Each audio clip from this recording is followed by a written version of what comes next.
Кыңгыраулы мәктәп еллары күңелдә кала торган иң шатлыклы мизгелләрнең берседер. Мәктәп кешегә белем генә түгел, беренче тормыш дәресләренә бирә, дуслар белән дә таныштыра. Һәркемгә үзе укыган мәктәп кадерле һәм якын. Шул уңайдан без үзебезнең яраткан мәктәбебез турында сөйләп китәрбез. Мәктәп 2017 елның 1 сентябреннән беренче укучыларын кабул итә башлый.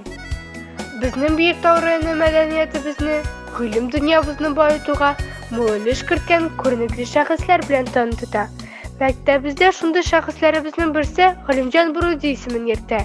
20нче гасыр башында күренекле дин галиме, җәмәгать эшлеклесе, педагог-новатор, безнең якташыбыз Галимҗан Мөхәммәтҗан улы Буруди татар зыялыларының иң күренекле вәкиле була.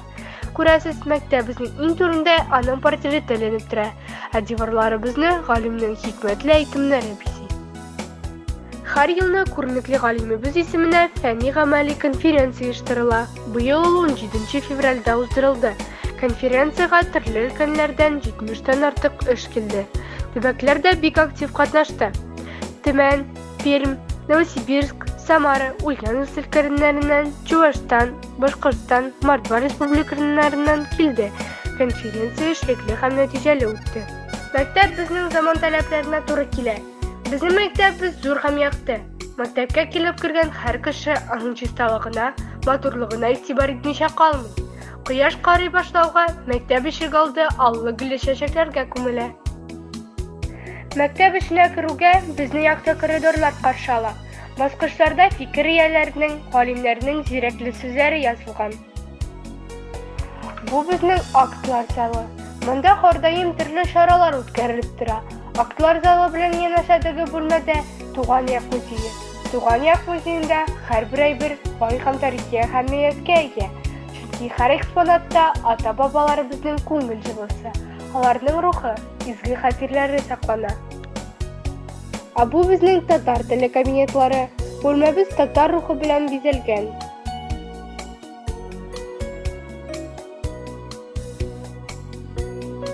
Мәктәбебездә бик зур спорт залы, хореография заллары урнашкан.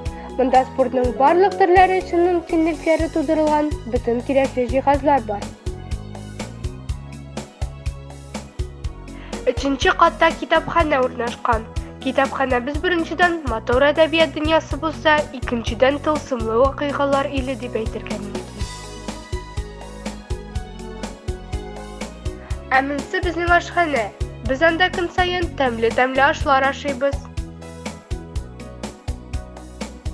Әле мәктәбебез музыка, сәнгать мәктәбе белән тоташкан. Укучылар әлеге мәктәпкә дә бик теләп йөриләр. Сәнгать мәктәбе сәләтле балаларны барлау, аларның иҗади мөмкинлекләрен үстерү юнәлешендә иң актив эшләүче белем йортларының берсе булып тора. Тагын бер казанышларыбызның берсе 2021 елда мәктәп үзе проекты белән республика күләм грантка ия булды. Аның проекты кысаларында мәктәбебезнең Грузия FM радиосы булдырылды һәм даими эшләп килә.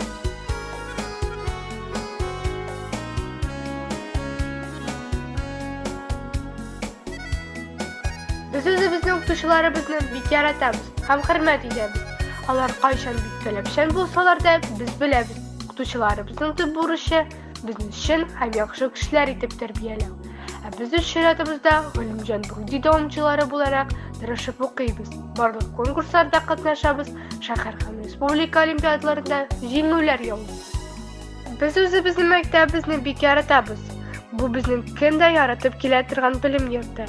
Мәктәпне тәмамлап чыккач та, аны сагынып искә алырбыз дип уйлыйм.